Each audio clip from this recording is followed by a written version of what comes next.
everybody open up their binders.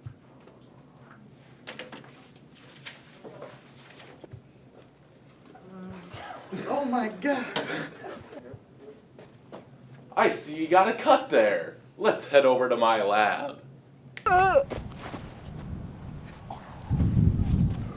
Who are you? Where am I? And why am I wearing these clothes? I'm Sid, the CDC guy, here to save you from blood-borne pathogens. We're supposed to be in my lab, but something must have gone wrong.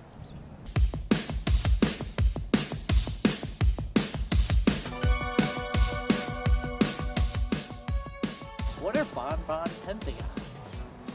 Blood-borne pathogens, or BBPs, are pathogens that live in the blood and body fluids of infected people.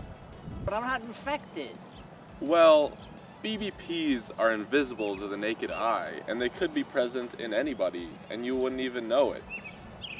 So we have to treat everyone like they have a BBP. Also, 30 years could pass before you would show any symptoms at all. Are there different kinds of BBPs? Yes. In fact, I will tell you about the 3 most common blood-borne pathogens, which are HBV, HCV, and HIV. What the heck are those? HBV, or hepatitis B virus, is a virus that attacks the liver, and it causes hepatitis B. But how do I know I'm infected? The symptoms of Hep B are mild and flu-like, so you could mistake it for something innocent. Symptoms such as fatigue, nausea, jaundice, fever, abdominal pain, headaches, all symptoms of Hep B. But I don't have any of those symptoms. You don't have to show any symptoms to have the virus. In fact, 30% of people don't show any symptoms at all. But how common is it for someone to get infected? Quite common, actually. Nearly 2 billion people in the world are infected with HBV, which is nearly 1 in 3. However, it can be prevented with a vaccine.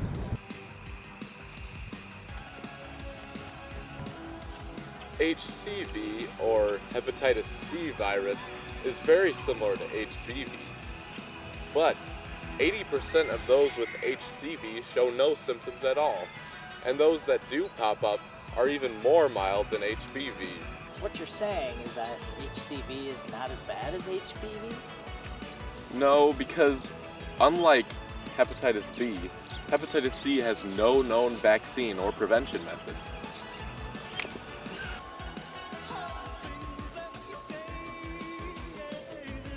I thought you said there were 3 types of viruses. There are. The last is HIV. Human immunodeficiency virus is the virus that causes AIDS, a disease that interferes with the body's ability to fight off infection. I bet that's not very common. Yes, it actually is, with over 1.2 million people in the US currently living with the HIV infection. How do you know if you have it? The symptoms of HIV are mild and flu-like, such as fever and sore throat. However, if it's undiagnosed, HIV can lead to AIDS, which has more serious symptoms, such as night sweats, fatigue, weight loss, and recurrent infection, and can lead to death. Can it be treated in any way? Unfortunately, there's no cure for HIV, but there are medications that can slow its development into AIDS. All this is great, but how do I actually get infected?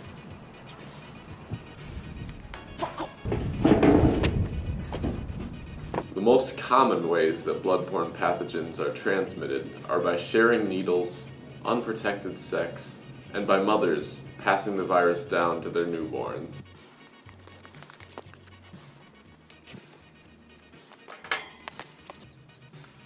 How do I protect myself from getting infected? When you are in a situation where you could be exposed to blood-borne pathogens, make sure to wash your hands, wear protective gloves, wear a smock, and clean up the bodily fluids thoroughly. All this time you've been talking to me, and I still have a cut. What am I supposed to do now? Oh, I'm sorry, I totally forgot. I'll now tell you what to do when you or someone else gets cut in order to prevent BBPs. First, if it's serious, call 911. Then, wash your hands and put on gloves. If it's a minor cut, make sure the victim stops the bleeding by themselves.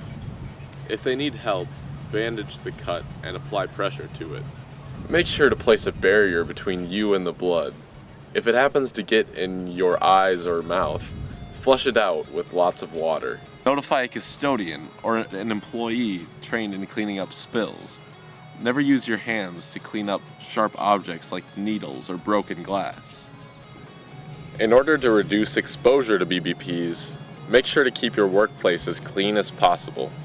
Also, never eat, drink, smoke, apply cosmetics, lip balm, or handle contact lenses when there's a likelihood of exposure. Keep food away from possible infectious materials. And keep your hands away from your nose and mouth. Wash your hands routinely and make sure to remind your students to do the same. So here's a recap. Bloodborne pathogens are viruses that live in the blood of infected people. Whenever there is a blood spill, we have to assume the blood is infected with a BBP. Once you come into direct contact with blood, BBPs can enter through your eyes, mouth, or cuts on your skin. The three most common types of bloodborne pathogens are HBV, HCV, and HIV. These pathogens can cause deadly diseases. Help stop the spread of BBPs by making sure to wash your hands when you come in contact with blood or body fluids. Wow, beautiful. Go green.